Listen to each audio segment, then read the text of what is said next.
National cricketers যারা ছিলেন, বাংলাদেশের যতগুলো 170-80 জন ক্রিকেটার খেলেছেন, তাদের জন্য একটা সুন্দর লাউঞ্জ বানিয়ে দিচ্ছি এই পুরো জিনিসটা নিয়ে। খালি এটা না, সামনে যে সিট গুলো আছে, মাঝখানে যে ডিভাইডার আছে, এই মাঝখানে ডিভাইডার খুলে যাবে।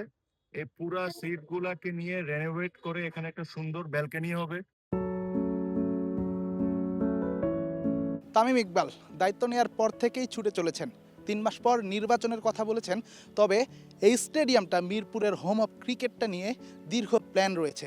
এই যে যেমন ঘোষণা করলেন, সাবেক ক্রিকেটারদের সম্মান দিতে মিরপুরের হোম অফ ক্রিকেটেই বানাবেন একটা স্পেশাল বক্স, যেখানে ক্রিকেটাররা চাইলেই আসতে পারবেন, চাইলেই আড্ডা দিতে পারবেন এবং মাঠে বসে কফি খেতে খেতে দেখতে পারবেন ম্যাচ।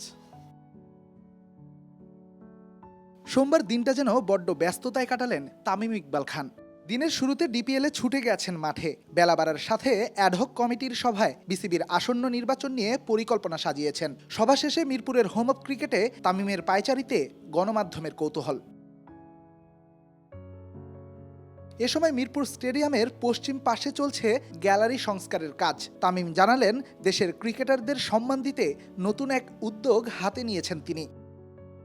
ন্যাশনাল ক্রিকেটার্স যারা ছিলেন, বাংলাদেশের যতগুলো 170-80 জন ক্রিকেটার খেলেছেন, তাদের জন্য একটা সুন্দর লাউঞ্জ বানিয়ে দিচ্ছি এই পুরো জিনিসটা নিয়ে। খালি এটা না, সামনে যে সিট গুলো আছে, মাঝখানে যে ডিভাইডার আছে, এই মাঝখানে ডিভাইডার খুলে যাবে।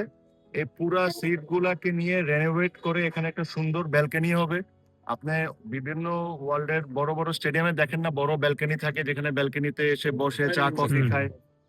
ওই সিস্টেম থাকবে, ভিতরে লাউঞ্জ থাকবে। প্রায় অলমোস্ট 250 থেকে 300 জনের জন্য এই জিনিসটা করে দেওয়া হবে। আর এটা ডেডিকেটলি ন্যাশনাল ক্রিকেটার্স প্লাস এখানে কোয়াবের একটা নিজস্ব অফিসও থাকবে। ন্যাশনাল ক্রিকেটার্স দের হোম এটা, তো হোমের জন্য ওদের তো একটা জায়গাও থাকতে হবে, ওদের তো কোনো জায়গা নেই। তো এদের এই জায়গায় আজীবন তাদের জন্য এই জিনিসটা করে দিচ্ছি।